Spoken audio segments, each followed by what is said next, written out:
दोस्त हमारे चैनल को सब्सक्राइब कर लें ताकि इंफॉर्मेटिव वीडियो का ये सिलसिला जारी रहे। ख्वाब क्या है और क्यों आते हैं? ख्वाब जिंदगी की एक ऐसी हकीकत है जिसको तकरीबन हर इंसान कभी न कभी एक्सपीरियंस जरूर करता है। जब हम सोते हैं तो हमारा दिमाग हमें नींद की लोरी के साथ साथ सपनों की वादियों में ले जाता है, जहां हमारा दिमाग लाशौरी तौर पर वो चीजें देखता है जो हम खुली आंखों से नहीं देख पाते। ख्वाब के इल्म को साइंस में ऑनोरोलॉजी कहा जाता है। हिस्ट्री में या इस पर लिखी हुई किताबों की तादाद बहुत ही कम है, क्योंकि इसको किसी भी चीज पर रिकॉर्ड नहीं किया जा सकता और ख्वाब को सिर्फ ख्वाब देखने वाला शख्स ही अपनी जुबानी बयान कर सकता है, जिसकी हकीकत एक सुनने वाला शख्स नहीं तोल सकता, क्योंकि वो ये देख नहीं सकता कि इसमें कितनी हकीकत है या मिर्च मसाला डाला गया है। साइंस के मुताबिक जब एक इंसान ख्वाब देखकर उठता है तो पहले 10 मिनट के अंदर अंदर तकरीबन 95% ख्वाब भूल चुका होता है।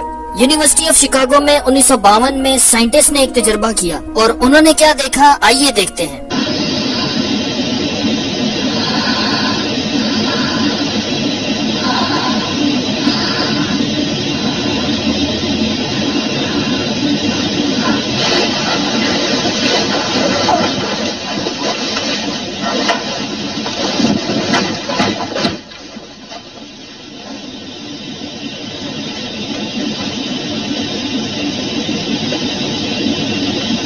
ये जो हरकतें सोया हुआ शख्स कर रहा है, इससे साइंटिस्ट ने इलेक्ट्रिकल एक्टिविटी की मौजूदगी का इंकशाफ किया। एक इलेक्ट्रिकल एक्टिविटी उस खास वक्त में नोट की गई जब ये शख्स ख्वाब देख रहा था। इस स्टेज पर जब भी साइंटिस्ट ने लोगों को नींद से जगाया तो उन्होंने बताया कि वो ख्वाब देख रहे थे, और इस स्टेज पर उठने से पहले जब उनकी आइज बंद होती थी तो उनकी आंखों को एक तरफ से दूसरी तरफ घूमते हुए भी देखा गया, वैसे ही जिस तरह हम खुली आंखों के साथ अपने अतराफ में देखते हैं। एक और तहकीक हमें बताती है कि जब हम ख्वाब देखते हैं और जब हम जाग रहे होते हैं, इन दोनों स्टेजेस पर हमारा दिमाग एक ही तरह काम कर रहा होता है और पूरा दिमाग एक्टिव होता है। बस इन दोनों स्टेजेस में फर्क इतना है कि एक हालत में हमारी आंखें खुली होती हैं और एक हालत में बंद। इसी वजह से इस हालत को पैराडॉक्सिकल स्लीप भी कहा जाता है। इसमें सबसे ज्यादा हैरान कर देने वाली बात यह है कि जब हम ख्वाब देख रहे होते हैं तो जो केमिकल्स हमारे जिस्म को हरकत करने में मदद देते हैं, जैसे नॉर्फिफिन, सेरोटोनिन, हिस्टामाइन, मुकम्मल तौर पर ब्लॉक होते हैं। मतलब निंजा से लड़ाई कर रहे हो।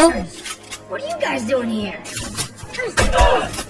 Thor, Hulk, good to finally meet you guys. Why you be more handsome in person? Iron Man! Hey, what are you doing robbing a bank? You're a billionaire. या किसी मुल्क की सैरो तफरी कर रहे हो, उस वक्त आप अपने जिस्म को हरकत में लाने से कासिर होते हैं और आपका जिस्म बस एक बेजान चीज बना होता है। ख्वाब की एक और हालत जिसे कहते हैं लूसिड ड्रीमिंग। इस हालत में इंसान ख्वाब देख रहा होता है पर इंसान को पता होता है कि वो ख्वाब देख रहा है। इस हालत में हर इंसान नहीं जाता। इस हालत को बहुत ही कम लोगों ने एक्सपीरियंस किया है या करते हैं। जेम्स वाटसन ने ख्वाब की इसी स्टेट में ये देखा था कि डीएनए की डबल हेलिक्स स्पाइरल फॉर्म होती है, और ऐसे ही कुछ और इजादात मौजूद हैं जिनको उनके इजाद करने वालों ने ख्वाब में ही देखा। उसके बाद ख्वाब की एक और हालत है रैम स्लीप, मतलब रैपिड आई मूवमेंट स्लीप। जब हम सोते हुए ख्वाब देख रहे होते हैं तो हमारी आइज बंद होने के बावजूद ख्वाब में चल रहे हालात और वाकयात के मुताबिक मूवमेंट कर रही होती है।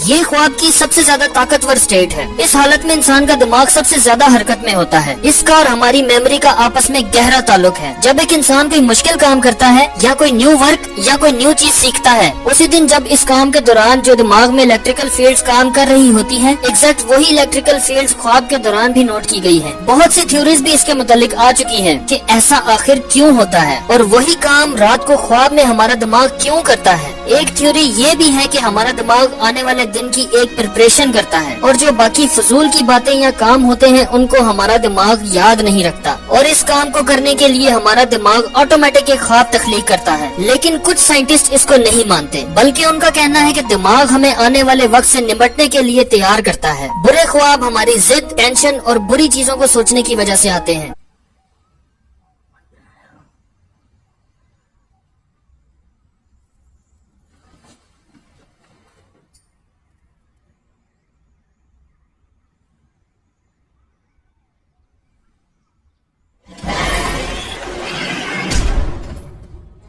ایک نارمل انسان 4 سے 6 خواب ایک رات میں دیکھتا ہے، جس میں سے 90% خواب انسان صبح آنکھ کھلتے ہی بھول چکا ہوتا ہے۔ اس حساب سے انسان تقریباً 6 سال خواب دیکھتا ہے۔ سائنس کی اتنی زیادہ باتوں کے بعد ہمیں خواب کا ذکر آلموسٹ تمام مذاہب میں بھی ملتا ہے۔ خواب ایک مسٹری ہے، لیکن اس مسٹری پر یقین کرنے کا دعویٰ ہمیں ہمارے مذاہب میں ہی مل جاتا ہے۔ ریلیجنز میں خواب کو 3 حصوں میں تقسیم کیا جا سکتا ہے۔ ایک خواب وہ ہے جو برے خیالات کی وجہ سے آتے ہیں، دوسرے خواب وہ ہیں جو شیطانی وسوسوں سے آتے ہیں، جیسے خواب میں اکثر ہمیں شیطان بہکا دیتا ہے، اور تیسرے نمبر پر ہیں سچے خواب۔ جتنے بھی نبی یا پروفٹس اس دنیا میں آئے ان کو بھی خواب آتے تھے، اور خواب میں بہت سے نبیوں کو خدا بہت سے کام کرنے کا حکم بھی دیتے تھے۔ دوستو، خواب آج بھی ایک مسٹری بن کر بہت دفعہ ہمیں پریشان کر جاتے ہیں یا ہمیں خوش کر جاتے ہیں، اور ہم اگلا پورا دن اس خواب کو ہی سوچتے رہتے ہیں۔ کبھی کسی ایسے عزیز کو دیکھنا جس کی موت ہو چکی ہو، یا کبھی کسی زندہ انسان کو مرا ہوا دیکھنا، کبھی کسی کی شادی دیکھنا، تو کبھی ہواؤں اور سمندروں کی سیر کرنا، کبھی خواب میں خود کو عجیب مخلوق سے جان بچاتے ہوئے دیکھنا، یا کبھی خواب میں سانپ کو دیکھنا، کبھی پانی کو دیکھنا اور کبھی اس پانی میں خود کو ڈوبتے ہوئے دیکھنا، اور کبھی خود کو زاروں قطار روتے ہوئے دیکھنا۔ خواب کی تعبیر بتانے والوں نے بہت سی ایسی باتوں کو سکون، دشمنی، خوشی، لمبی عمر یا کسی آفت کے آنے کا اشارہ کہا ہے۔ اگر آپ اس بارے میں مزید کچھ جانتے ہیں تو نیچے کمنٹ میں ضرور لکھیے۔ ویڈیو کو دیکھنے کا بہت شکریہ، اور اگر آپ کو ہماری ویڈیو پسند آئی ہے تو اس ویڈیو کو ضرور لائک کریں اور دوستوں کے ساتھ شیئر کریں۔ اتنی بڑی یوٹیوب کی دنیا میں ہمیں دوبارہ ڈھونڈنے کے لیے ہمارا چینل ضرور سبسکرائب کریں۔ اب میں آپ کو ملوں گا اگلی ویڈیو میں۔ خدا حافظ۔